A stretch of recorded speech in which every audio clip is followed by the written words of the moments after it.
Now coming to the conclusion of our 23rd year of service to the worldwide amateur radio community, we are This Week in Amateur Radio, your all-amateur radio and technology news magazine and bulletin service of the air. This is edition number 1246, with a release and air date of Saturday, January 14th, 2023. Please take the program to your air following the cue tone.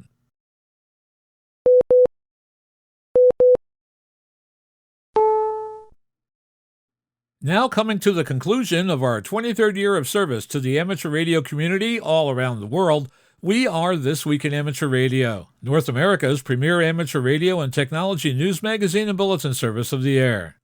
Here are the stories for release around the earth as we come to air with edition number 1246 of This Week in Amateur Radio. The Orlando Hamcation has announced its 2023 award winners. We will introduce you to them. Parks on the Air has released its numbers and participation for 2022. We will have a live report. The FCC votes to establish a new Space Bureau and a new Office of International Affairs. The United States has begun installing a powerful new over-the-horizon radar system in Palau. The FCC adopts a notice proposing to allocate spectrum for Unmanned Aircraft Command. The ARRL Volunteers on the Air year-long event is now underway. We will have the details. Hams are exempt from a new distracted driving law going into effect in the state of Ohio. The next virtual meeting of the Amateur Radio Digital Communications Group is coming up. We will tell you how you can attend. SpectraRep releases the results of its NextGen TV emergency communications test. HARP thanks amateur radio and the scientific community for help with its most recent asteroid experiment. Amateurs in Australia are facing higher fees as we enter the new year. Summits on the Air has announced camping trip activations in upstate New York, and the Chinese Mars rover hasn't woken up from its Martian winter hibernation. We will have the story and a whole lot more in this week's report. These headline stories will come to you in a moment along with this week's special features. We'll visit with Bruce Page, KK5DO, and get an update from AMSAT and what's new with all of those amateur satellites in orbit. Our new technology reporter, KTLA's own Rich DeMuro, and Rich on Tech will introduce himself and then talk about how hackers get your passwords and how you can prevent it. Australia's own Onno Benshoff, VK6FLAB, and Foundations of Amateur Radio will answer the question, where does propagation data come from? Our own amateur radio historian, Bill Continelli, W2XOI, returns with another edition of the Ancient Amateur Archives. This week, Bill roams through the 50s and 60s to find out why the technician class licensee was always considered an outcast in the early days of that license class. Our tower climbing and antenna master, Greg Stoddard, KF9MP, will tell you all the ways you have available to avoid what he calls the sudden stop. And we will have the latest news from Parks on the Air with N3MWV. That's all straight ahead as North America's premier amateur radio and technology news magazine and bulletin service, This Week in Amateur Radio, takes to the air right now.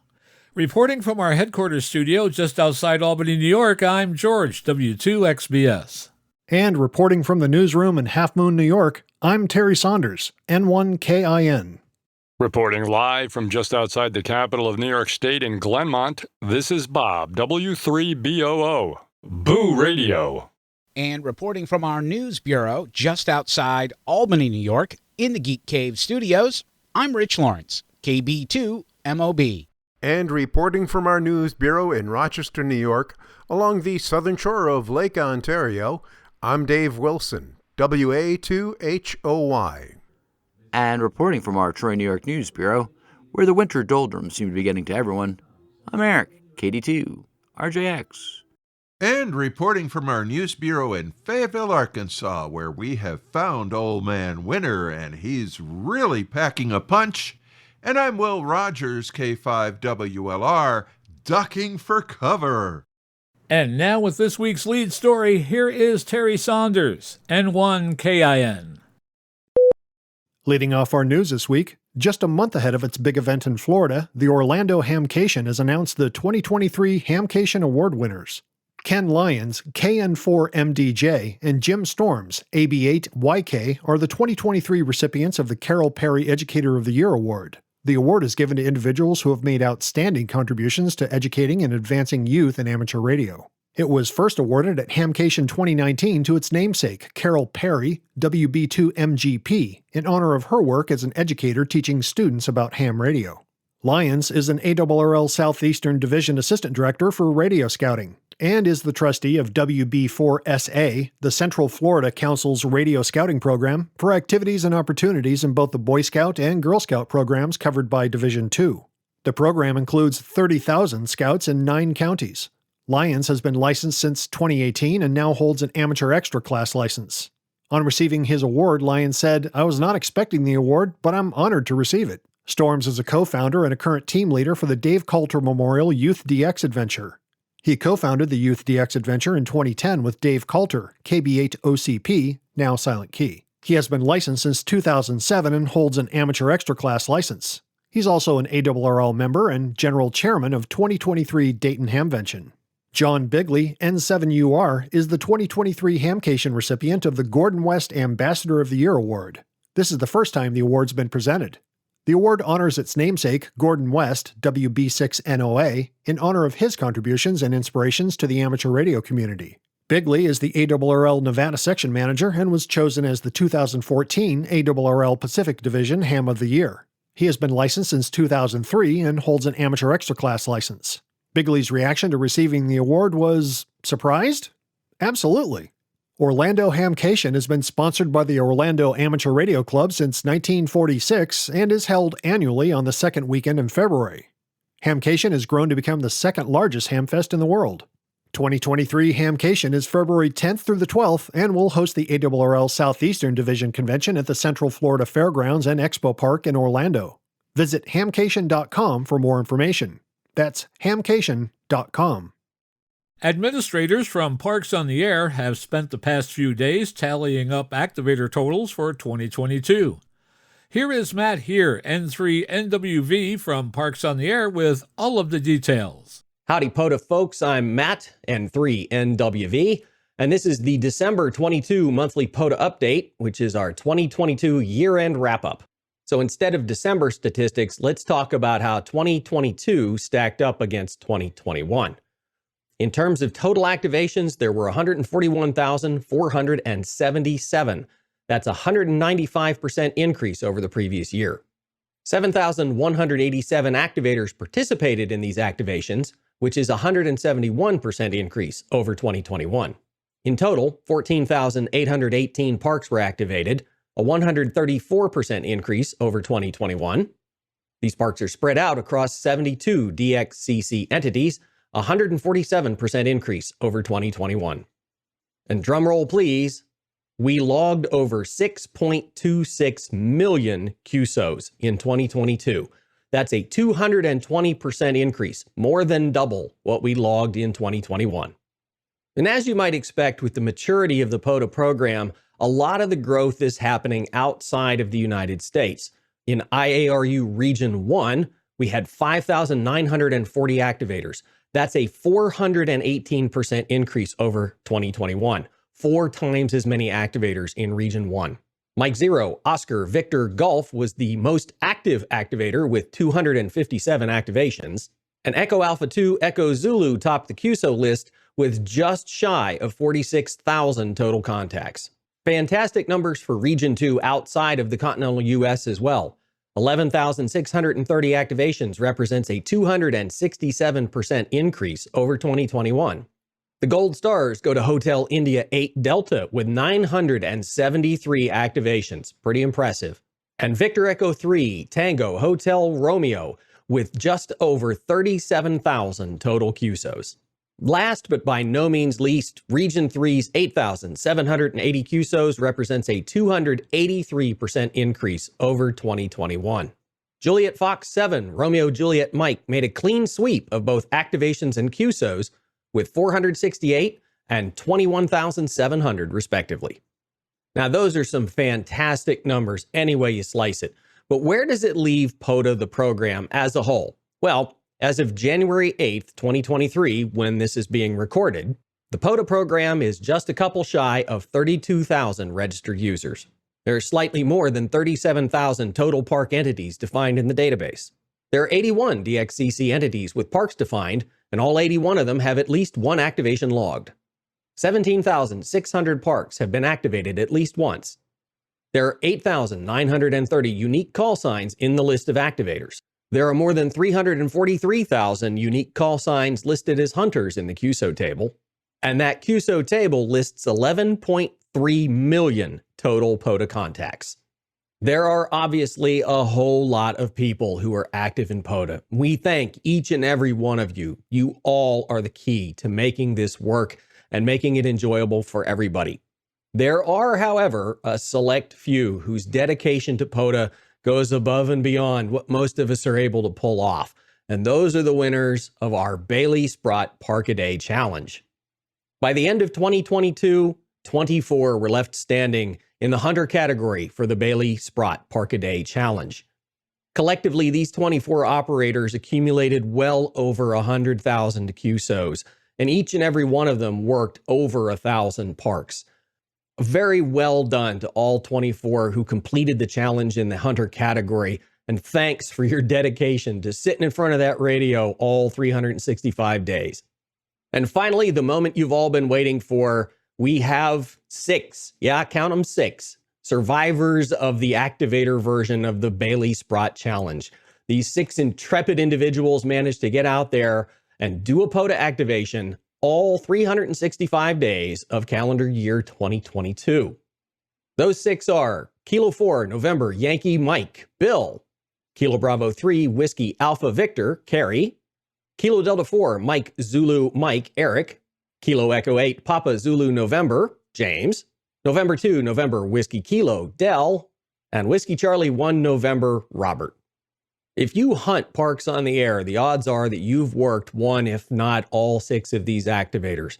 To call them pillars of the POTA community would be the understatement of 2022. Thank you, and well done to all 6 of these truly first-class operators. Judging by the database, they're at it again in 2023, so good luck there too.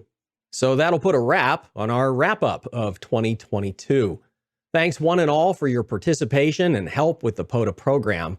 A happy new year and best of luck in 2023. You are listening to This Week in Amateur Radio, available as an on-demand stream from Spotify, Deezer, and wherever podcasts are available.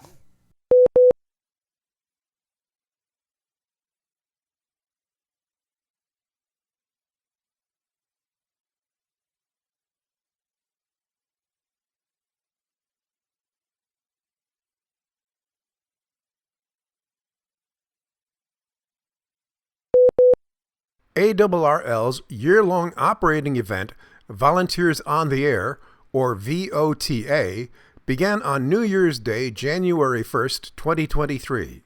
John Ross, KB8 IDJ, is at League headquarters with all the details on this exciting event. The event is organized as part of ARRL's 2023 theme, Year of the Volunteers, which recognizes the contributions of ARRL member volunteers and offers opportunities to become more active and involved in amateur radio and ARRL. VOTA encourages participants to make contacts with ARRL members and volunteers, earning points for each contact. Point values have been assigned, and you are able to see the points table now at vota.arrl.org. All scoring is automatically calculated through ARRL's Logbook of the World. If you're already a Logbook of the World user, continue to upload your QSOs there to participate. If you're a new Logbook of the World user, visit the website Getting Started with LowTW. As part of the event, there will be week-long activations by W1AW and portable stations operating in all U.S. states and territories. W1AW portable operations are worth 5 points for each contact, and they will be contacted on all bands and modes. There will also be an opportunity to earn the W1AW Worked All States Award, and there will be 2 week-long W1AW operations from each of the 50 states. Later in the event, an online scoreboard, the VOTA Leaderboard, will be activated, allowing each participant to see how their score measures up with other participants throughout the year. Join the fun. Visit the official VOTA website for further details, vota.arrl.org. I'm John Ross, KD8 IDJ. Only two-way contacts qualify for points.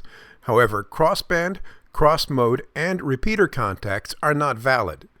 You can use any mode, CW, phone, or digital, including Earth-Moon-Earth and satellite operations on 160, 80, 40, 20, 15, 10, 6, 2, and 1.25 meters, as well as 70 centimeters, VHF, UHF, SHF, and microwave bands available to U.S. amateurs above 2 meters.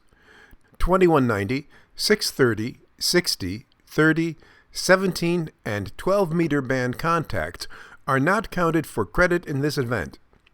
Visit the official Volunteers on the Air website for further details.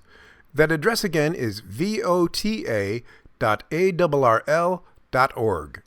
Earlier this week, the Federal Communications Commission released an order adopting Chairwoman Jessica Rosenworcel's plan to modernize the FCC by establishing a Space Bureau and Office of International Affairs. The planned reorganization will better support the needs of the growing satellite industry, promote long-term technical capacity at the FCC, and help the agency navigate 21st century global communication policy. As part of this plan, the agency will be eliminating the current International Bureau and incorporating the team into the new bureau and office. The satellite industry is growing at a record pace, but here on the ground, our regulatory frameworks for licensing have not kept up. We're working to change that. Today, we are moving forward with our plan to prepare for what comes next, said Chairwoman Rosenworcel. A new Space Bureau at the FCC will ensure that the agency's resources are appropriately aligned to fulfill its statutory obligations, improve its coordination across the federal government, and support the 21st century satellite industry. I also thank my fellow commissioners for their support. This week's action is the latest initiative in the FCC's Space Innovation Agenda. As part of this agenda, the FCC has taken action to speed up regulatory review processes, increase the size of the FCC's satellite division by 38%, create new opportunities for competition in the delivery of satellite broadband services, and modernize spectrum policy to better meet the needs of the next-generation space age. The Space Bureau will consist of 3 divisions: the Satellite Programs and Policy Division, the Satellite Licensing Division, and the Earth Station Licensing Division. These new divisions will have responsibilities and authorities for the analysis and functions currently housed within the Satellite Division of the International Bureau, including its branches, the Policy Branch, the Engineering Branch, and the Systems Analysis Branch. The Office of International Affairs will consist of the Global Strategy and Negotiation Division and the Telecommunications and Analysis Division. The Global Strategy and Negotiation Division will be moved to the Office of International Affairs from the International Bureau as currently organized, including each of its existing branches, and will maintain its current responsibilities and authorities. Similarly, the Telecommunications and Analysis Division will be moved to the Office of International Affairs from the International Bureau as currently organized and will maintain its current responsibilities and authorities. As the agency promotes space innovation, it also has taken actions to advance space safety and responsibility, including by adopting new rules for deorbiting satellites to address orbital debris risks. The FCC will next seek congressional and other approvals for the planned reorganization and make formal notice in the Federal Register. Bud Kozlov, W1NSK, has been appointed as the ARRL Connecticut Section Manager starting on January 1st, 2023. For more details, we go to John Ross, KD8IDJ, who files this report. Kozlov, who lives in Reading, Connecticut, is currently the president of the Candlewood Amateur Radio Association and a member of the Yankee Clipper Contest Club. He was appointed by ARRL Field Service Manager Mike Walters, W8ZY, after consulting with the New England Division Director Fred Kemmerer, AB1OC. His term of office continues through September 30th, 2024. Kozlov takes reins of the Connecticut Section Organization from Betsy Doan, K1EIC, who was appointed by ARRO headquarters as the Connecticut Section Manager in November 2022, to fulfill the role on a temporary basis until a full-time section manager could be appointed. I'm John Ross, KD8IDJ. Betsy Doan of Shelton was previously the Connecticut Section Manager for 25 years from 1991 to 2016. Chuck Motes, K1DFS of Plainville, served as Connecticut Section Manager for the last 6 years. He decided not to run for a new term of office when his third term concluded on September 30th, 2022. FCC Chairwoman Jessica Rosenworcel issued a statement saying that an assessment of spectrum resources dedicated to remote piloted aircraft was long overdue. The FCC is studying the range between 5.030 GHz and 5.091 GHz, frequencies that are below the range typically used in the U.S. and other countries for other low-powered, unlicensed wireless devices using frequencies that start at 5.15 GHz. In the U.S., the FCC limits the maximum channel width used by unlicensed devices to prevent interference with users on the licensed portion of the spectrum. The frequencies being looked at by the Commission are not within the amateur band between 5.650 and 5.850 GHz.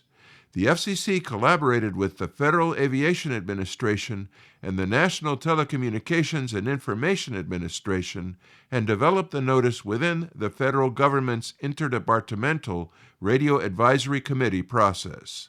The FCC asked for comment on the following topics, which it believes will help promote the growth and safety of UAS operations.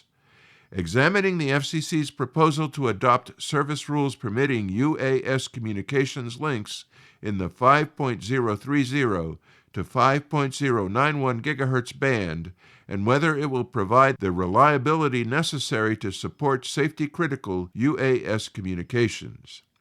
Assessing what steps must be taken to ensure that UAS use can coexist with terrestrial service spectrum operations like mobile wireless networks.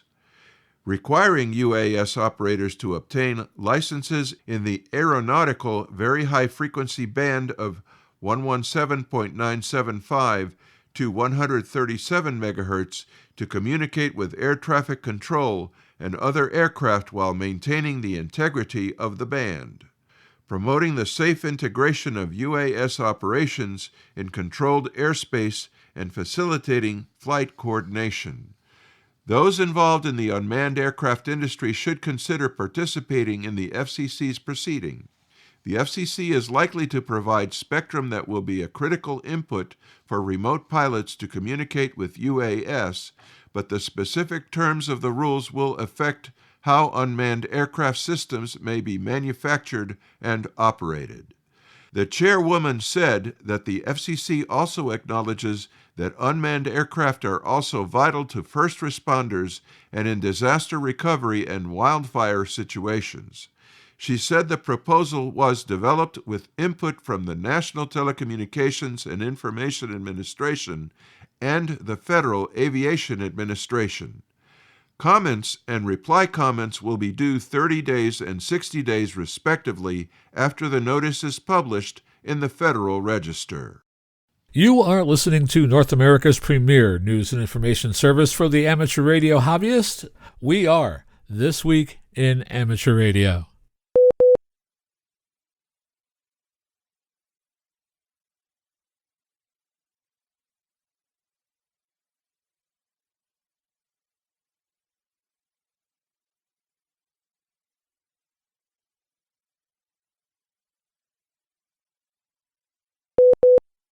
According to the Springfield News-Sun newspaper, under a new law taking effect in Ohio, if you're holding a cell phone or similar device in your hands while operating a motor vehicle, that is sufficient reason for you to be stopped by the police. It is considered a primary offense. Hams, however, needn't worry. The distracted driving law exempts radio amateurs as well as utility workers and first responders, such as police and volunteer fire. Penalties are increasing for those drivers found to be engaged in so-called distracted driving, but with the new law, the next 6 months will provide a grace period. Drivers who are not eligible for the exemption will only be issued warnings while the state launches a public education campaign about the change in enforcement. With this law, Ohio joins the ranks of other states where exemptions were granted for amateur radio use while driving, including Indiana, New York, Minnesota, Wisconsin, and Washington State, to name a few. The United States has begun work on the deployment of a new long-range, over-the-horizon radar system for the United States Air Force, which will be placed on the Pacific island of Palau. The sensor station, known as the Tactical Mobile Over-the-Horizon Radar, or TACMOR, will be set up on the highly strategic island of Palau. The sensor station intends to improve the situational awareness of U.S. and allied forces operating in the region in the air and maritime domain. The Department of Defense announced on December 28th that it had granted Gilbane's Federal Business a $118.4 million contract to develop the structural foundation of a new U.S. Air Force radar station to be built in the Republic of Palau. The Naval Facilities Engineering Systems Command Pacific acts as the contracting activity for what is known as the TACMOR Infrastructure Project. The work is anticipated to be finished by June 2026. Over-the-horizon radars are radar systems that can locate highly distant targets beyond the range limit of conventional radars. They operate in the HF frequency band of 5 to 30 MHz and can detect objects hundreds to thousands of kilometers away. These radars employ powerful radio signals transmitted by a big antenna or an array of antennas. Similarly, using a high-frequency sounder antenna and a backscatter sounder, TACMOR will transmit high-frequency over-the-horizon flight information. The system will also complement another air and maritime domain awareness radar station in Palau, which was announced in 2017. The data gathered by TACMOR will be forwarded to an off-site operations control center via a secure, undisclosed receiver site. Their control center can access real-time target tracking and extraction data to support combatant command tasks. A modern over-the-horizon radar on Palau can support space-based and terrestrial sensor and weapon systems. The system will likely function to cue and provide early warning of approaching ballistic, cruise, and hypersonic weapons, as well as enemy ships and aircraft. In particular, over-the-horizon radar makes it possible to continuously monitor certain areas without deploying numerous types of radar systems over an extensive area at any given time on the ground, in the air, or at sea. The system's development, testing, and acquisition, together with the addition of related components, will give warfighters the capacity to fill in surveillance coverage gaps in crucial Pacific regions of significance to the United States and our allies, the document reads. The long-range radar is another signal of increasing U.S. alertness in the Pacific. All in all, the system could be crucial for monitoring Chinese and North Korea's activities. The next community meeting for Amateur Radio Digital Communications, or ARDC, will take place on Saturday, January 21st at 1700 UTC. The Zoom meeting will cover ARDC's 2022 grants, introduce new advisory committee members, and report on the recent assessment of 44.net usage and technology. Topics to be discussed will include a review of ARDC's 2022 grants, introduction of the new Grants Advisory Committee and Technical Advisory Committee members, and a report on the recently concluded 44.net assessment. To register for the meeting, go to www.ampr.org/community-meeting-registration. Once again, that's www.ampr.org/community-meeting-registration. The Zoom information will be emailed to everyone who is registered a day or two before the event. Amateur Radio Digital Communications is a California-based foundation with roots in amateur radio and the technology of Internet communication. The organization got its start by managing the AMPRNet address space, which is reserved for licensed amateur radio operators worldwide. Additionally, ARDC makes grants to projects and organizations that follow amateur radio's practice and tradition of technical experimentation in both amateur radio and digital communication science. Such experimentation has led to advances that benefit the general public, including the mobile phone and wireless Internet technology.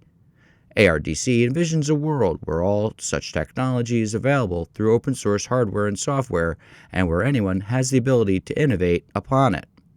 To learn more about ARDC, go to www.ampr.org.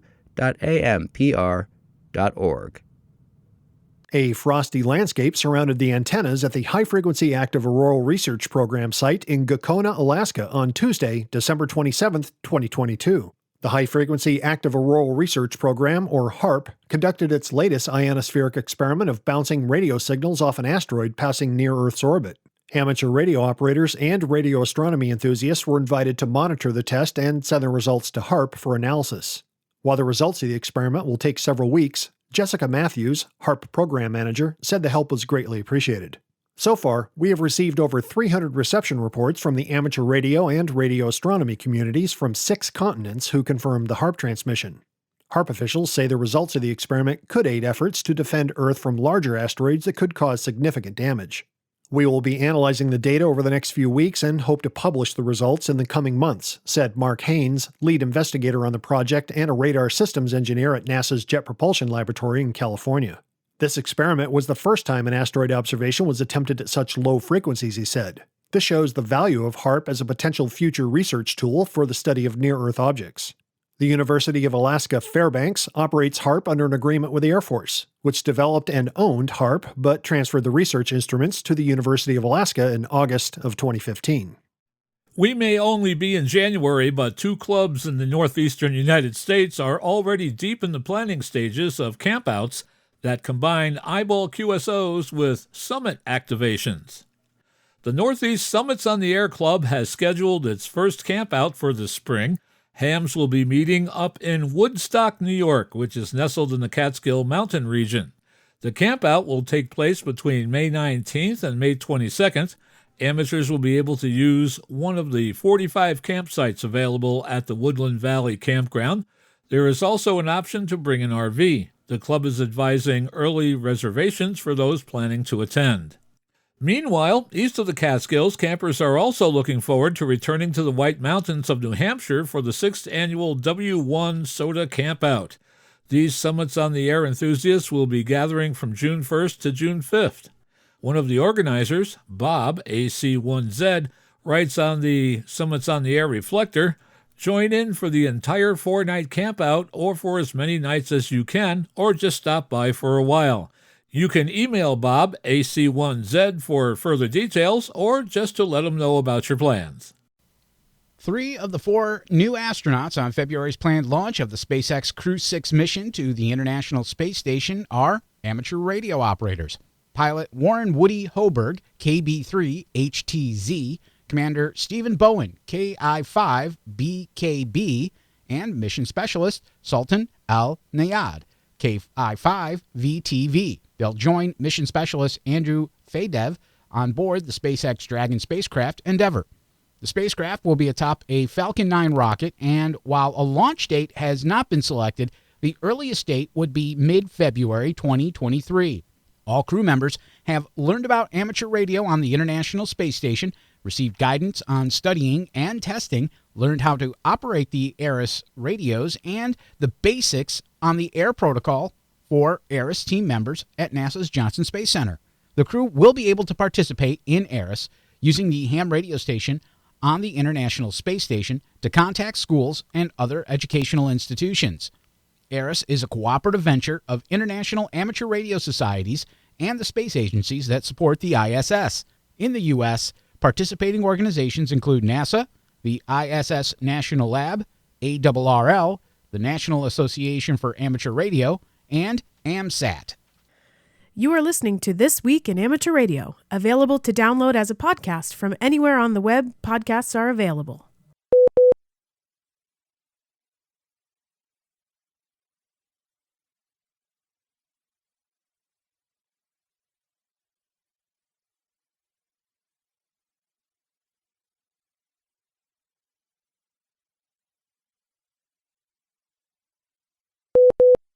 And now, here is our tech guy, Rich DeMuro. What is going on? I'm Rich DeMuro, and this is Rich on Tech. Now, you're probably wondering, what happened to Leo? If not, thanks for knowing who I am, and please, let's keep it that way. Leo Laporte has retired, and after 19 years, he finally gets to enjoy his weekends. And now, I'm the new guy. That's right, you've got me for your guide for all things technology. And now you are in for something special. I mean, every day, things happen, things change, but this is the first. This is the very first episode of Rich on Tech. All right, so a little bit about me, all right? I'm just a regular person who loves tech. I've always loved tech. I mean, I've been thinking about technology since I was a kid. I remember waiting to get on the internet, this thing called the internet, when AOL was a thing. And AOL was sort of this, it was part of the internet, but not really. And I waited every day as a kid for that little internet link on AOL to light up. That's how nerdy I was. I'm originally from New Jersey, right outside New York City. And my typical job throughout the last couple decades has been a TV reporter. And I started out as a reporter, as you would, in a small market, Yakima, Washington. I moved my way up to Shreveport, Louisiana. Then I went to Los Angeles. Then I went to New York. And then I came back to Los Angeles. And in that time, where I really cut my teeth as a tech person was at CNET in New York City. And wow, what a fun place to work. I mean, to go from looking at a website like CNET to actually being on a website like CNET. I got to see it all. I got to do it all. I was there for the launch of the iPhone in New York City in 2007. It was such a phenomenal time. I could still remember being in the Apple store on that launch day like it was yesterday. Now I've been covering tech for more than a decade at KTLA TV in Los Angeles, and it has been so much fun. I wake up early.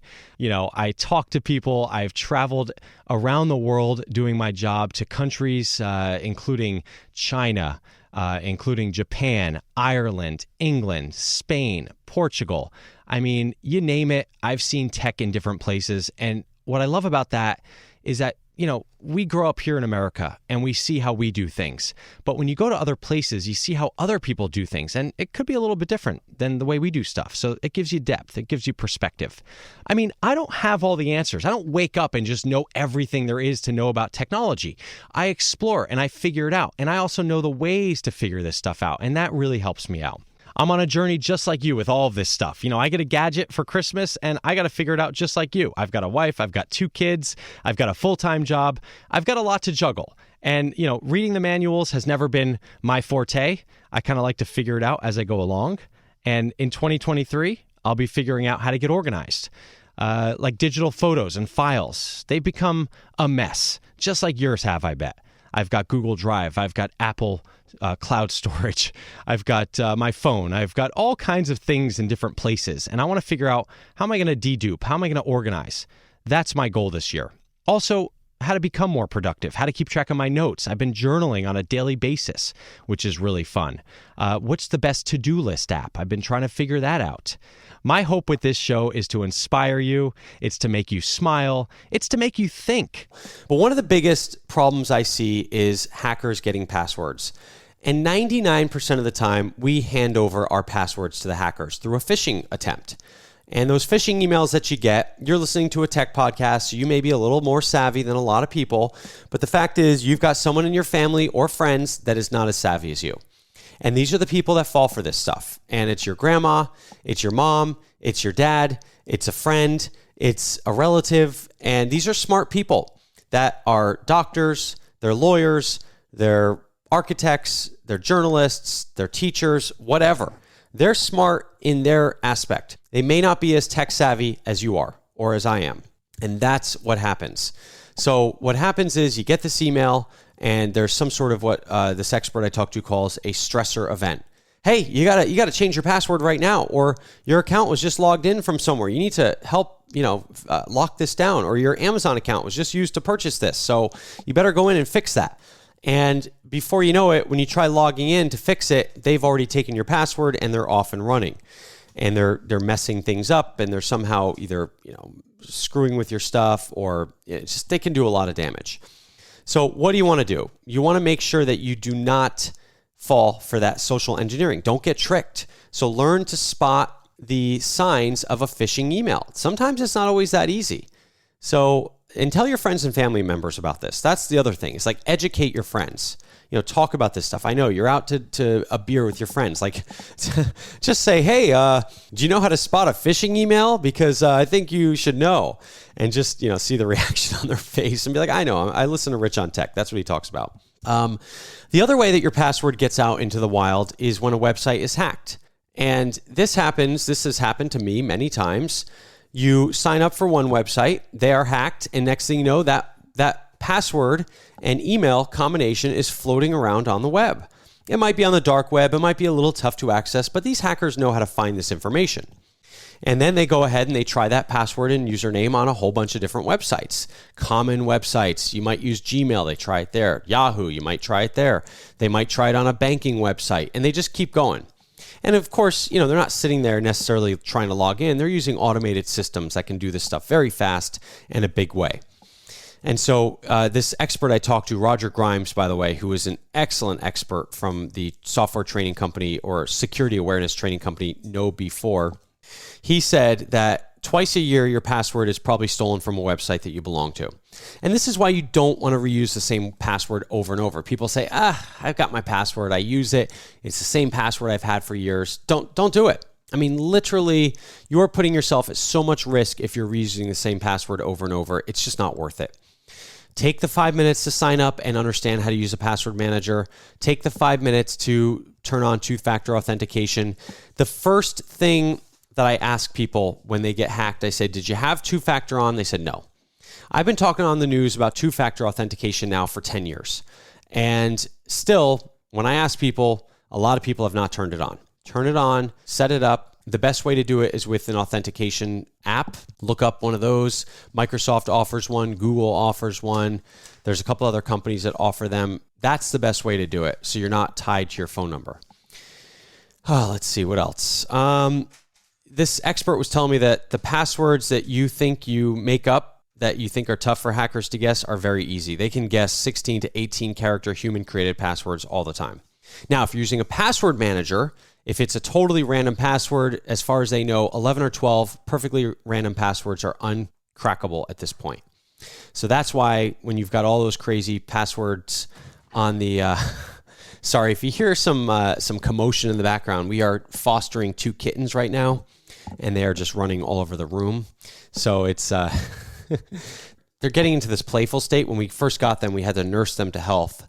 They were so tiny and so scared, but now they are turning into the kittens that you know and love. But they are eating my wires.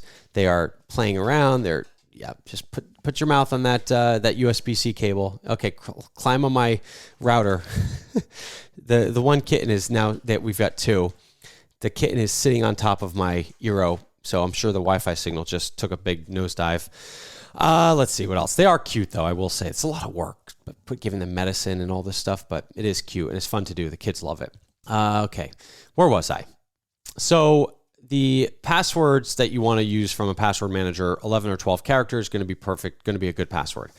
The other thing is if you, let's say on your computer at work, and I understand why you may not want to use a password manager, because your computer at work, you're logging in 30, 40, 50 times a day, right? Every time you leave to get up from your computer, you should be locking it. Every time you come back, you want to unlock it, and that probably requires your password. So I get it. You probably don't want to put in a 12-character randomly generated password. So you want to use a password that's a little bit more familiar. And so in that case, use something what's called a passphrase. And a passphrase is something like Johnny jumped over the big blue fence wearing overalls. Now, it may not have to be that long, but something to that effect. It's almost like a sentence that you can remember. I love eating ice cream in the summer. Don't use that because that's too easily guessable. So passphrases, very smart, and that's what I would use. The other thing I didn't mention is the other way that these hackers get your password is unauthorized password resets. And so if anyone ever asks you to read them a number that you get like a text confirmation, just don't believe it. And it's funny because again, I've talked about this on the podcast in the past. These hackers basically reverse engineer the security measures that companies have put in place to protect us. So what happens is if you ever use, let's say, PayPal, and let's say you don't log in for a long time, PayPal will say, "Hey, we noticed you logged in. Can you please enter the 6-digit code that we just texted to your phone?" And so that's put in place to make sure it is who you are, who you say you are when you go to use PayPal after not using it for a year. Now, on the flip side, what the hackers will do is they'll call you up and they'll say, hey, Mr. DeMuro, we noticed that your PayPal account has been hacked, so we need to fix it. And just to confirm you are who you say you are, we just texted you a code to your phone. Please read us that code. And what they're actually doing is a password reset. So they've got your password because it's already been hacked in some other way, and they send that password reset code to your phone. Now you read them back that code, they enter it in the website, and now they've taken over your account.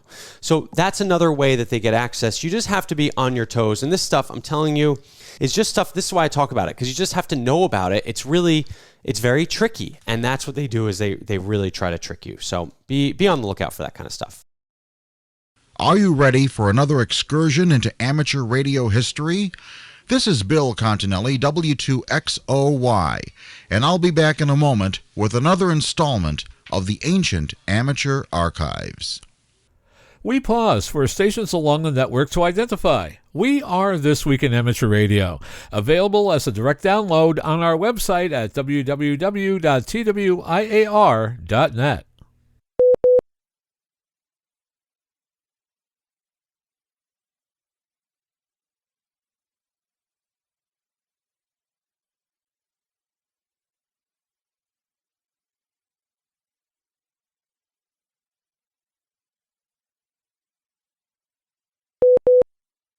The Service Academy's radio group, known as SARG, was recently formed for alumni and amateur radio operators who are interested in the 5 U.S. military academies. John Ross, KD8 IDJ, is at League headquarters and files this special report. William Curry, W5CQ, founder and net control operator for the Sarge Net, said 2 months ago there was a new interest in forming a group in net. He noticed that only one military academy, West Point, W2KGY, still was operating a club station. At one time, every military academy had an operating club station. The club stations at the U.S. Military Academy, U.S. Naval Academy, U.S. Air Force Academy, the U.S. Coast Guard Academy, and the U.S. Maritime Academy have all been off the air now for some time, said Curry. But now we have 50 new members who are all interested in promoting amateur radio at all of the academies. The Sarge Net meets every Thursday at 2200 UTC on 7.280 megahertz and every Saturday at 1600 UTC on 14.338 megahertz. All amateur radio operators, whether they are veterans or just have an interest in the military or history of the academies, are invited. I'm John Ross, KD8 IDJ. Curry has been licensed since 1950 and holds an amateur extra class license. He is also an ARRL Life member. For additional information about the Service Academy's radio group net, contact Curry at w5cq@arrl.net. And now with this week's edition of the Ancient Amateur Archives, here's Bill Continelli, W2XOY. The technician license is, by far, the most popular class of license now held in the amateur community. So many new hams started at the technician level to the extent that the novice license was eliminated as unnecessary. The amateur community accepts the technician as an acceptable mainstream license, either as a stepping stone to a higher class license or as an end in itself. But it wasn't always like this. For the first 25 years of the technician class license existence, it was an official outcast, set apart by the FCC as separate and distinct from the other amateur classes. Why were technicians considered second class? To answer this question, we must go back to 1951. On July 1st, 1951, the FCC replaced the Class A, B, and C licenses with the Advanced, General, and Conditional classes and created 3 new licenses, the Extra, Technician, and Novice. The FCC was specific about the purpose of the technician class license, as shown in the following quote. This class was established expressly for serious-minded experimenters who need spectrum space in which to air test their equipment. It was not established as a communication service and should not be regarded as a stepping stone between the novice and the general operator classes. The technician class of amateur license has as its purpose the provision for the serious-minded amateur experimenters to explore the higher frequencies and otherwise contribute to the art. Thus, the technician was an experimenter, not a communicator. For this reason, the FCC initially allowed technicians privileges only on frequencies above 220 megacycles. The FCC did not intend for the technician to engage in casual conversations on the air.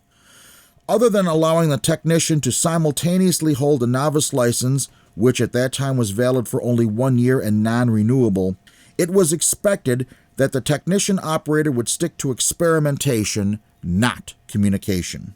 Although many of the early technicians were indeed pure experimenters, many others obtained the license as a means to communicate without having to pass the 13 words per minute code test. These technician communicators became restless with the limited frequencies available above 220 megacycles, and they wanted access to the more mainstream VHF bands at 6 and 2 meters. They were joined by a small number of technician experimenters who also wished access to 50 and 144 megacycles for the purpose of studying sporadic E-skip, building equipment for these bands, or even using their license for radio control. Thus, in early 1955, a proposal was submitted to the FCC to allow technicians access to 6 and 2 meters. Knowing that the FCC regarded the license as an experimental one, these proposals avoided mentioning communication. Rather, phrases such as greater experimentation were used. The ARRL supported technician access to 6, but not 2 meters. In announcing their decision, the ARRL stated that 6 meters was far less occupied than 2 meters and could use the influx of technicians to study the band and thus contribute to the greater understanding of the unique characteristics of 50 megacycles. The ARRL went on to say that permitting technicians on 2 meters would appear to make the technician license too attractive. Many amateurs also wrote the FCC on this. Some said that technicians should have the full access to all frequencies above 50 megacycles, while others opposed the move, citing the FCC's original intent for this license and expressing fears that by allowing technicians to use 6 and 2 meters, they would become mere communicators. On April 12, 1955, the FCC amended Part 12, not Part 97, of the Rules and Regulations to give the technician class operator 6, but not 2 meters. The fears of those opposed to technician communicators were amplified in 1958 when, at the peak of the sunspot cycle, thousands of technicians used F-layer skip on 50 megacycles to work vast amounts of DX, with some earning the Workdoll States Award. Nevertheless, allowing technicians on 6 meters had a beneficial effect. It helped populate a band that was underutilized, and it allowed a greater study of E and F-layer skip. For this reason, early in 1959, another proposal was submitted to the FCC to allow technicians full access to the 144 megacycle band. This time the ARRL agreed. They stated that things had changed since 1955, and technicians on 2 meters would benefit not only the advancement of the radio art, but would also allow all classes of amateur licenses to share at least one voice band in common, as novices had access to the 145 through 147 megacycle segment of 2 meters. Despite the ARRL's support of technicians on 2 meters, there was opposition. Again, the argument as to the purpose of the license was brought up. Many amateurs wrote to the FCC stating that a technician was an experimenter, not a communicator, and that the license should not be used for routine exchange of communications. One ham complained that technicians were rag-chewing and not experimenting. A few amateurs not only wanted technicians kept off of 144 megacycles, but asked the FCC to incorporate their statement as to the purpose of the license into Part 12, presumably so that technicians caught communicating rather than experimenting could be fined or have their licenses suspended. Others, including the ARRL, did bring in valid experimental reasons to allow technicians on 2 meters. Once again, the FCC compromised. They restated their official position that a technician was an experimenter, not a communicator. However, they acknowledged that VHF studies could be made on 2 meters and that it was beneficial to have one common meeting ground for all classes of license.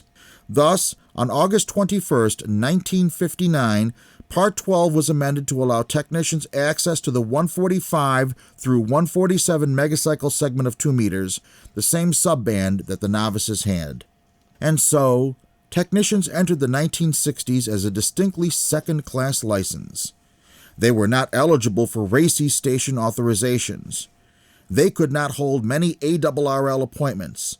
And, despite the ARRL support of full technician access to all frequencies above 50 megacycles, the FCC's official position had not changed. Although no technician was actually ever fined or suffered a license suspension for the crime of communicating, many hams felt that technicians were merely glorified CBers who were violating the spirit, if not the letter of the law. In our next installment, we will see how a new, short-lived VHF magazine and an official change in the ARRL's viewpoint helped to bring about a gradual acceptance of technicians as real amateurs. I hope to see you then. You are listening to This Week in Amateur Radio, available worldwide as a podcast from our web at www.twiar.net.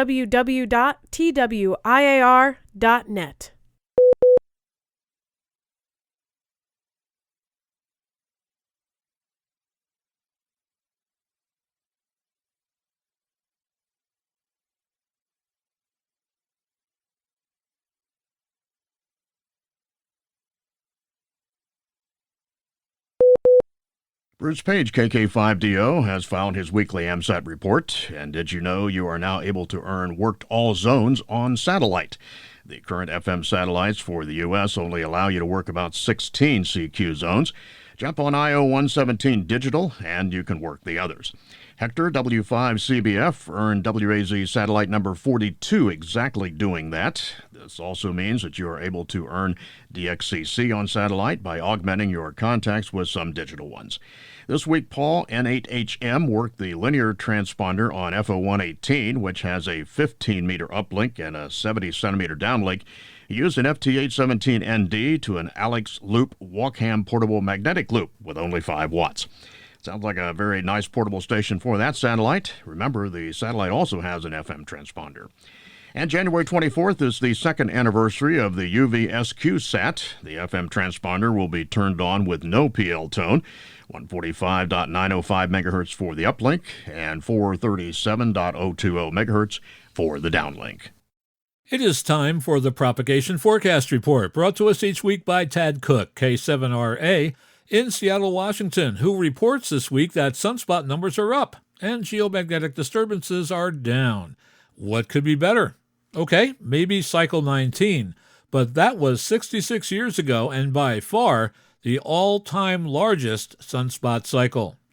But this is now. We are in cycle 25, and this sunspot cycle is emerging better than the consensus prediction. It is predicted to peak 30 months from now in the summer of 2025. Solar cycles tend to ramp up quickly and decline slowly, so we can look forward to great propagation for years to come.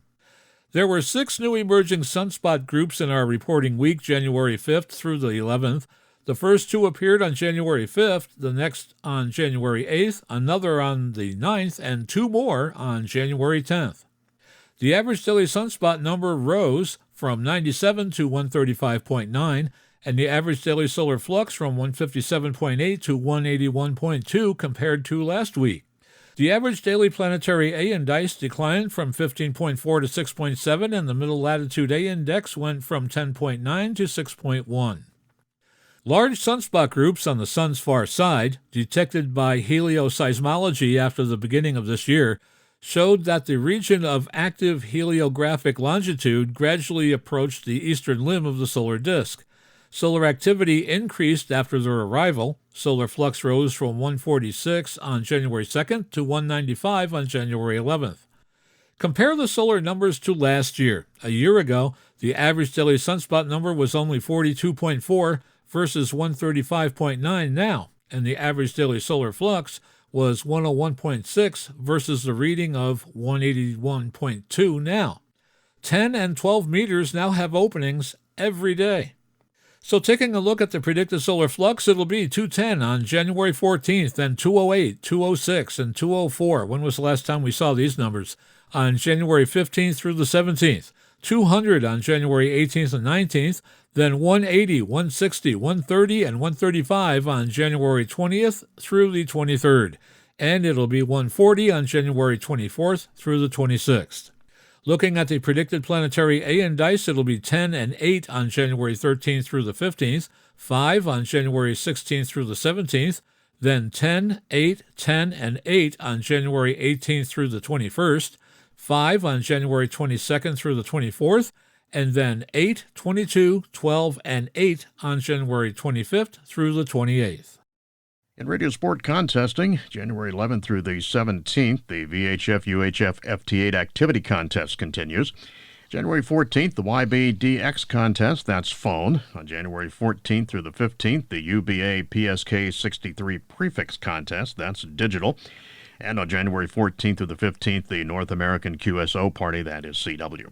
And later the month, on January 21st through the 23rd, the ARRL January VHF contest. And you can visit the ARRL contest calendar anytime for more contest opportunities at arrl.org. Some upcoming section, state, and division conventions. January 20th through the 21st, the Southwest Florida Regional Hamfest, hosting the ARRL Southern Florida Convention. That's in Fort Myers, Florida. January 20th through the 21st, the Cowtown Hamfest, hosting the ARRL North Texas Section Convention. That's in Forest Hills, Texas. January 27th and 28th, the Capital City Hamfest 2023, hosting the ARRL Mississippi State Convention. That's in Jackson, Mississippi. And on January 28th, Winterfest, hosting the ARRL Midwest Division Convention. That's in Collinsville, Illinois. And you can search anytime the ARRL Hamfest and Convention database to find events in your area. The long-awaited Bouvet Island de-expedition team has added new operators to its ranks. 2 Norwegian radio operators who are now part of the de-expedition intend to operate from the island under their own calls for a limited time. Germund 3Y/LB5GI and Irwan 3Y/LB1Q are scheduled toward the end of the 3Y0J team's expected 22-day activation late this month. The news was reported on January 1st on the website dxworld.net, which gave confirmation from Ken, LA7GIA, co-leader of the Bouvet team. Ken said that this would be the first time any Norwegian with an LB call sign operated from Bouvet. The game plan is apparently to have 3Y0J pilot stations inform eager DX hunters when the pair get on the air. SpectraRep has released the results of a successful demonstration of the advanced emergency datacasting features of the NextGen broadcast ATSC 3.0 television standard that was done during the 2022 U.S. Marine Corps Marathon. Working with the Sinclair Broadcast Group, SpectraRep deployed its Incident 1 datacast solution using the NextGen broadcast standard to deliver encrypted video, alerts, and file sharing among 8 public safety agencies. Those agencies included the D.C. Department of Homeland Security and Emergency Management. All data was delivered securely over the air without the need for internet, voice radio, or wireless cell data transmission services via SpectraRep's proprietary Incident 1 datacast solution to support a robust security environment, the company said. Incident 1 Datacast is an enterprise-grade wireless emergency communications solution that uses the power of the next generation of over-the-air digital television technology to deliver operational and crisis incident data quickly and securely, the company said. For the Marine Corps Marathon, SpectraRep utilized ATSC 3.0 digital broadcast spectrum from their broadcast partner, Sinclair Broadcast, to deliver emergency communications securely. The Incident 1 datacast solution layered a secure wireless network on top of existing communication procedures to facilitate interagency sharing of data during the marathon, the company reported. Prior to the marathon, SpectraRep deployed Incident 1 datacast software and datacasting receivers from their technology partners, Digicap and West Pond Technologies, in multiple capital region agency facilities and vehicles. Sites ranged from hardened command posts to mobile command vehicles deployed across the District of Columbia and Northern Virginia. Encrypted streaming video, files, and alerts were transmitted over WIAV-TV, a Sinclair Broadcast Group NextGen broadcast-enabled station, to agencies equipped with Incident 1 receivers connected to television antennas. Select agencies used an online dashboard to view multiple cameras from participating agencies or received targeted video over the air, SpectraRep reported. One of the most important benefits of ATSC 3.0 datacasting is that it is a significant enabler in the delivery of emergency information. With ATSC 3.0 datacasting, public safety departments can communicate and exchange alerts without having to rely on cellular systems that can become overloaded at large-scale events. Mark Aitken, president of Sinclair Broadcast Group's technology subsidiary One Media 3.0, noted that the NextGen broadcast TV standard is a tremendous advancement to the industry, especially when it comes to using it for emergency communications. Broadcasters around the country can provide this advanced technology to help save lives. The marathon hosted over 30,000 participants involving public safety organizations from multiple states and localities. 8 local and federal agencies incorporated datacasting into their emergency management enforcement and communications toolkit. One notable outcome of the demonstration was that participating agencies successfully shared and received encrypted streaming video, targeted alerts, files, and information delivered over the air in ATSC 3.0 without voice radio, internet, or LTE cellular service. Another major takeaway was that multiple agencies were able to receive the same alerts in real time during the marathon, including one notification about a runner missing from the designated course with description and other identifying information. We pause for stations along the network to identify. We are This Week in Amateur Radio, your amateur radio and technology news magazine of the air, available as a podcast on iTunes, Google Play, iHeartMedia, and Spotify.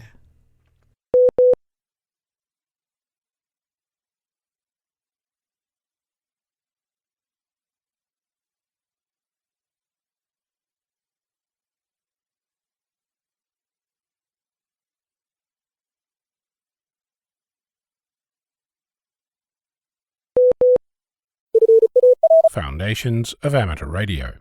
One of the many questions that new amateurs ask is, when should I get on air, and on what band? The often heard reply is just to get on air and make some noise. As time goes by, the importance of this seems to fade in favour of using HF prediction tools. Some amateurs never venture beyond that point, relying almost exclusively on technology to determine if they should turn on their radio or not.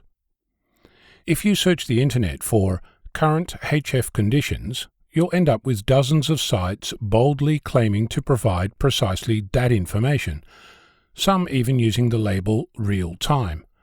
You'll find instructions from countless self-proclaimed experts on how to read propagation conditions from their favorite site. There's even widgets that you can install on your website displaying propagation data per amateur band with helpful labels like band closed or showing conditions as poor, fair, or good. Some of these widgets even include an embedded timestamp to prove just how current the information is. If that's how you decide to activate your amateur station, like I once did, I have some questions. Where is this information coming from? Is it accurate? And when was it last updated? To give you an idea of just how complex this question is, consider visiting 2 popular websites, solarham.net from Canada and spaceweatherlive.com from Belgium. On their homepages you'll find all manner of numbers, charts, photos, events, notifications, alerts and warnings, each related in some way to HF propagation and the condition of the sun. Sounds great. Excellent resources, job done. Well, no. Let's start simple. Location. Leaving aside where the site's owner is, or where the servers are, both potential sources of confusion, Consider where you are and where the remote station is that you're trying to contact. Now compare that with the propagation data location. Do you know where the measurements came from, and if they're relevant to you? What about data currency? For example, if you can see the sun, you can count the number of sunspots, since that data comes from physically looking at the sun. Mind you, can someone count the number of sunspots at night? It's not a trick question. The sun isn't overhead for everyone all the time, and the data from any particular observer will be out of date at night. When was the count updated? Is it still actually current, let alone real time? Obviously, not everyone uses the same data source either. In case you're wondering, why are we counting by eye in the space age? It turns out that since Galileo more than 400 years ago, it's the most long-term, reliable way to keep data consistent between observers and instruments, both of which often last only one or a few solar cycles. And it's also cheap. What about equipment changes and failures in data gathering? Geomagnetic activity isn't global. It's measured using a device called a flux gate magnetometer. Measurements from specific instruments scattered around the globe are combined into the planetary or KP index. You'll discover that locations used change over time, and when instruments are down, the numbers are estimated. But you won't see that unless you actually find and explore the source data. It's not just solarham.net and spaceweatherlive.com. It's pretty much every single site that shows any form of HF propagation or space weather information. Even sites based in a specific country, like the Australian Space Weather Service, have many instruments scattered around Australia. If you happen to be near an actual instrument, where near is anything less than 500 kilometers away, how do you know if that instrument was actually online when a measurement was made? Even if the instrument near you is working, is the data relevant to the receiving station on the other side of the planet? If you look closely at the sites giving out current HF conditions, you'll discover that most of these don't even tell you where the data comes from, let alone if any of it was estimated to come up with their current reported values or recommendations. If you start searching for historical information, this problem gets bigger. You'll find many sites that claim to have data, but are invariably underfunded, are rife with broken links, out-of-date servers, and moved, deleted, and abandoned pages. If you unearth a dataset, you'll discover that everyone uses a different standard to record their measurements. How do you even know if combined measurements are coming from the right column? Think I'm kidding? There are documents with warnings about different formats, calculations, and dates on which these changed. Aggregating this data is challenging at best. So, is there a better way? Yep. You're not going to like it. Get on air and make noise. I can hear you groaning from here. It's not all bad. You can run your own beacon to see the conditions at your location. It's what started me down the path of installing a Whisper or Weak Signal Propagation Reporter beacon and leaving it running 24/7. Currently I'm focused on very weak 10 milliwatt signals. So far it's been reported 3,685 kilometers away. If you visit the VOACAP or Voice of America Coverage Analysis Program website, you'll find a visualization of how FT8 propagation worked between ITU zones between 2017 and 2019. It's not current, but it's an excellent way to see how propagation data can be derived from actual contacts. What we really need are more beacon transmitters and online receivers. I'm Ono, Victor Kilo 6, Foxtrot Lima, Alpha Bravo.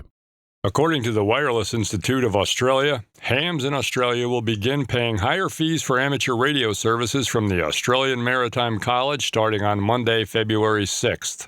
The Australian Communications and Media Authority approved the fee increases of 5% to cover call sign services and amateur qualification procedures. The fees have been implemented in keeping with the government's cost recovery guidelines, which permit authorities to charge non-government entities for part or all of the costs involved in certain government activities, such as regulation or services.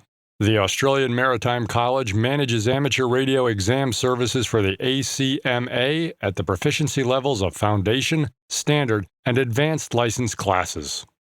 Arnaldo de Jesus Coro Antich, CO0KK, passed away January 8, 2023. Coro was born July 2, 1942. He was a founding member since 1966 of the Federation of Radio Amateurs of Cuba, Federación de Radioaficionados de Cuba. At the age of 12, Coro joined what was then the Radio Club de Cuba, the association that brought together radio amateurs in the capital in the late 1950s. The club provided a report of his passing from Horacio A. Negro Geoclieski, CX3BZ, and International Amateur Radio Union Region 2 Emergency Communications Coordinator, Dr. Carlos Alberto Santamaria Gonzalez, CO2JC, with translation from Tom Camp, DF5JL. Coro was a journalist and university professor, teaching at the Raúl Roa García Instituto Superior de Relaciones Internacionales and at the José Martí International Institute of Journalism. He was a member of the team of Radio Habana, Cuba, until his death. His program, DXers Unlimited in English, reached all corners of the world. His radio station was always ready to help in case of emergencies and disasters in our country and region. At the time of his death, he was the emergency coordinator for Area C of Region 2 of the International Amateur Radio Union. He received the National Radio Award in 2017. He was 80 years old. The coronation of King Charles III in Westminster Abbey this coming May has inspired the Work to All Britain Awards Group to create a year-long event honoring the new monarch of the United Kingdom and his Commonwealth realms. The King Charles III Coronation Award is open to any amateur radio operator who is able to log contacts within the various geographical squares inside the United Kingdom throughout 2023. Hams may operate on all licensed frequencies and modes to qualify. According to the group's website, the initial certificate will be awarded for 10 points. There are endorsements for each 10 after that. Finally, each multiple of 100 points earns the operator a new certificate and a trophy. Originating from Albany, New York, and distributed worldwide, you are listening to This Week in Amateur Radio.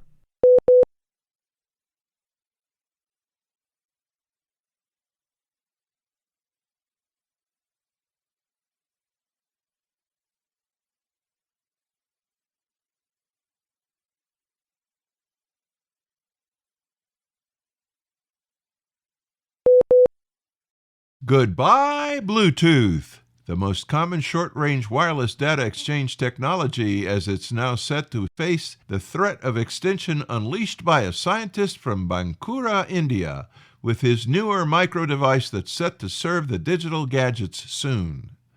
The scientist has been offered the patent for a revolutionary wireless antenna that can help data transfer 100 times faster than Bluetooth. Called the Super Compact Ultra-Wideband Antenna, the micro-device was developed by Professor Srikanta Pal, who in October was awarded the patent right by Center's Patent Office, for which Professor Pal had applied in July 2013. Professor Pal said, "This is the world's smallest antenna. Its size 14 millimeters by 11 millimeters, with about a 10-to-1 bandwidth.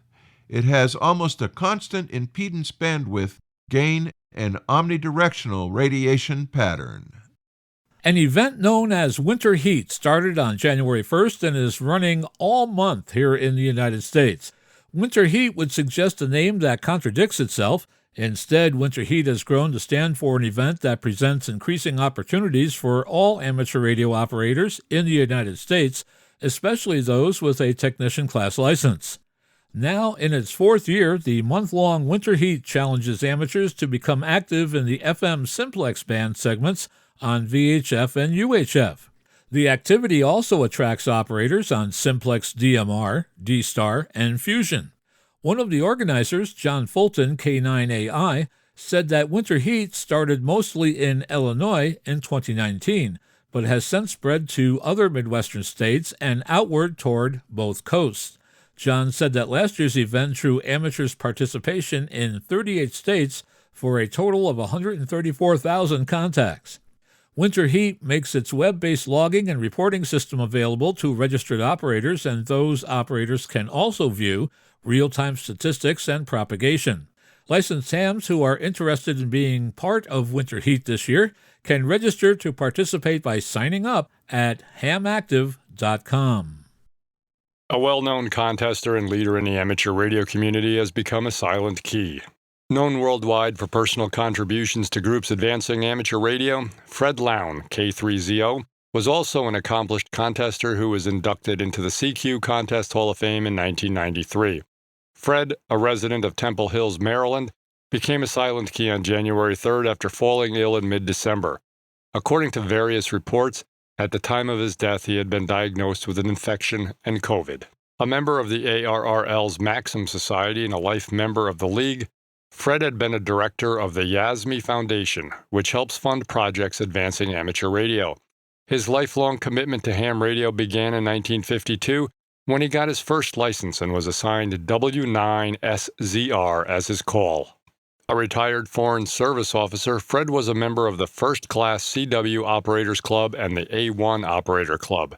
He was also president of the National Capital DX Association and the Potomac Valley Radio Club. RAST, the Radio Amateur Society of Thailand, penned a tribute on its website to Fred, who also held the call sign HS0ZAR. Fred had been a longtime advisor to the Radio Amateur Society of Thailand. He became one of the young organization's earliest supporters after its creation in the late 1960s, when his work as a United States Foreign Service officer assigned him to a post in Thailand. Tributes poured in on other websites too. Writing on the reflector of the Potomac Valley Radio Club, Ken K4ZW said, "There was just something about tuning the bands during a contest and hearing K3ZO. You knew everything was right with the ham radio world." Anyone who uses amplitude modulation on the bands knows the warm sound it brings to casual conversation and the historical importance of keeping alive the first amateur voice mode.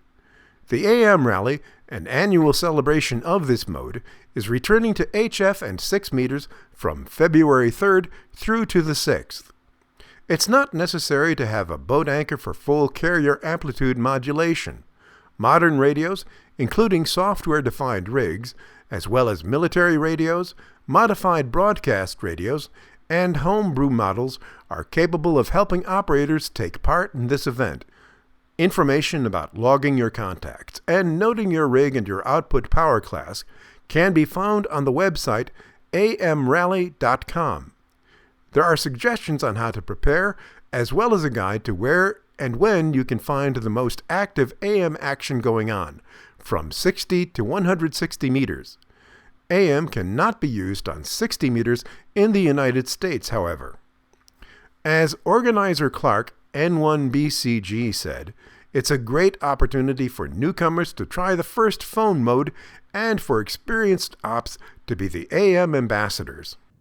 Congratulations to the students of Surya University in Indonesia following the deployment of their first satellite from the International Space Station. Known as SS-1 for Surya Satellite 1, the CubeSat was sent into space on its own successfully on Friday, January 6th. SS-1 is also Indonesia's first student-built satellite. The university undergraduates undertook the project with the support of the United Nations Office for Outer Space Affairs, which recognized it in the design competition in 2018. That achievement awarded it the chance to be deployed from the International Space Station. The CubeSat's mission is to test communication between an automatic package reporting system payload and the ground using the amateur radio frequency 145.825 MHz. The university students were inspired to undertake the project after seeing a presentation on amateur radio by the Indonesian Radio Amateurs organization known as ARRI. The popular annual event known as Ham Radio University returned this year as an online event and attracted international attendance. Saturday, January 7th, was a back-to-school day for more than 1,000 radio amateurs who signed up for a seat in the virtual classrooms of Ham Radio University. The Day of Education and Fellowship marked the third time this event has been held online since the first one was held on Long Island, New York, 23 years ago. The fact that it was held in a virtual space meant it could open its doors to visitors beyond the New York metropolitan area and welcome amateurs from Bulgaria, Germany, Lebanon, Greece, Thailand, and Korea, as well as many other nations. Organizers said that in all, 1,662 hams registered, and of those, 1,082 attended the free event, taking advantage of the various forums, which included software-defined radios, parks on the air, grounding in the ham shack, and the role of Raspberry Pi computers in amateur radio. Did you miss a forum, or perhaps you weren't available to attend at all? This year's presentations were recorded and will soon be available for viewing on Ham Radio University's YouTube channel. Meanwhile, the hard work has already begun on next year's event, which organizers hope will be available as a combination of virtual and in-person classes. You are listening to North America's premier news and information service for the amateur radio hobbyist. We are This Week in Amateur Radio.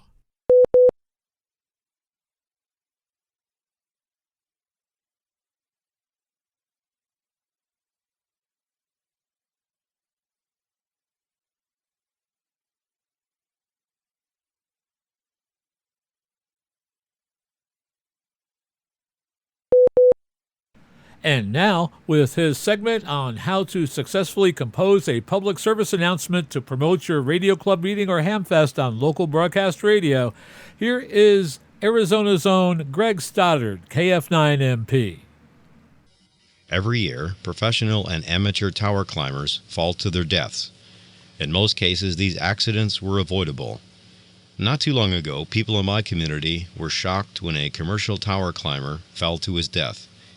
According to our local paper, on April 21st, Jerry Trammell, 29 years old, not an amateur, of southern Indiana, fell from an older-style microwave reflector tower where he was working with another climber. They were painting the tower. There is no way to prevent all accidents. That's why they call them accidents.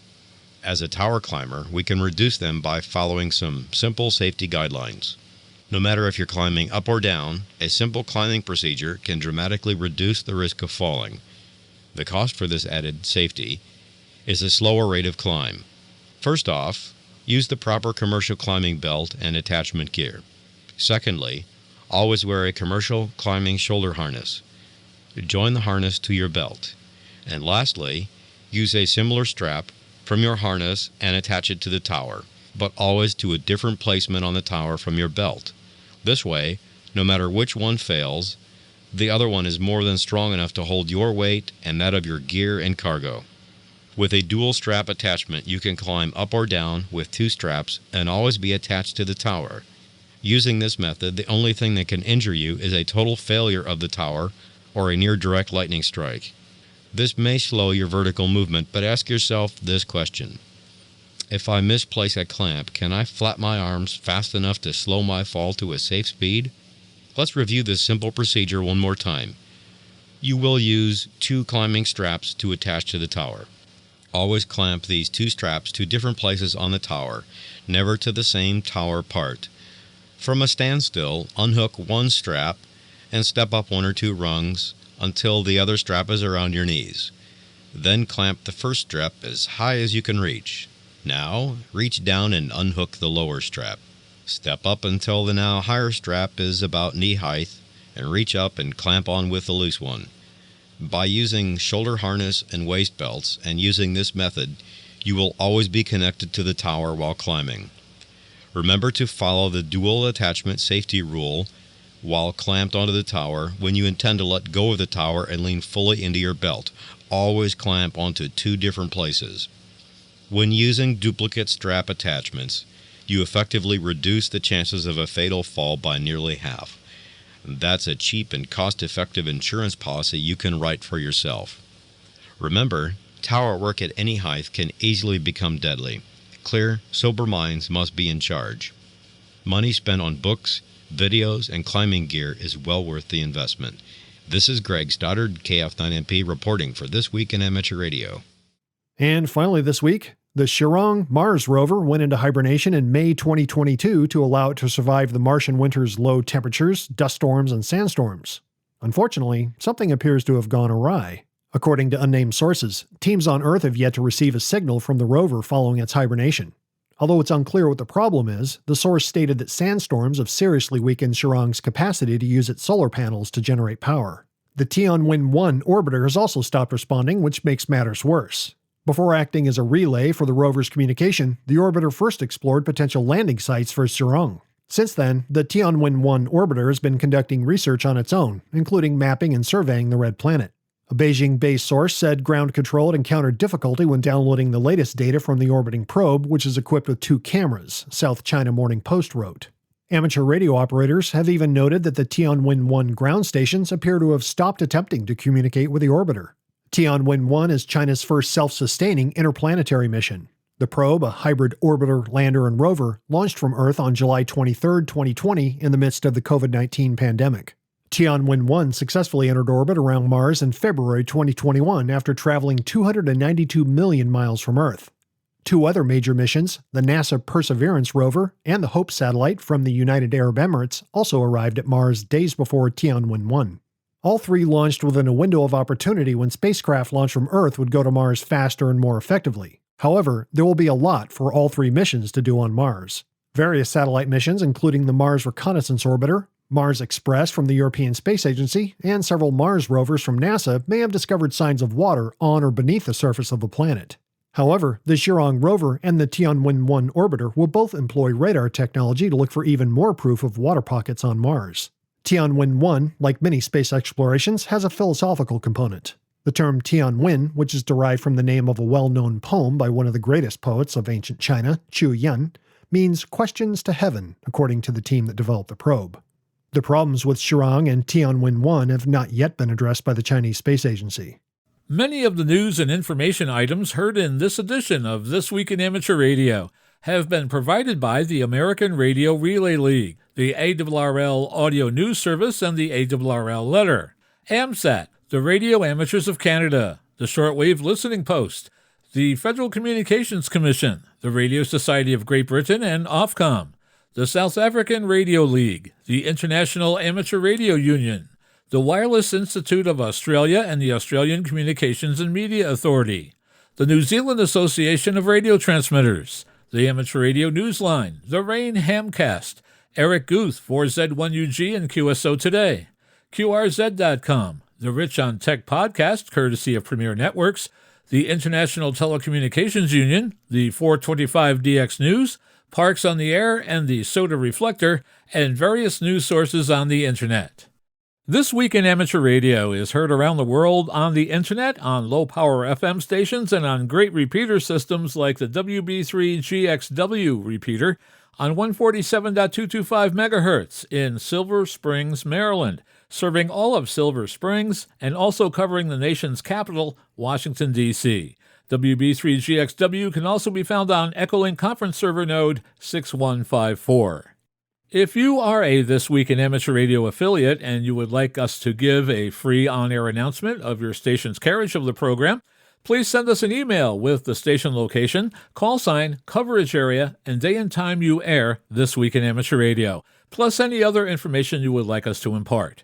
You can send to the following email, w2xbs77@gmail.com. That address once again is w2xbs77@gmail.com. With special thanks to all our weekly news sources and to you, our listeners, that wraps up this edition of This Week in Amateur Radio. If you would like to write to us, you can find everything you need, including archive editions of the news service, at our website at twiar.net. And now, for all of us at This Week in Amateur Radio headquarters and all our news team around the world, this is Will Rogers, K5WLR in Fayetteville, Arkansas, wishing you 73.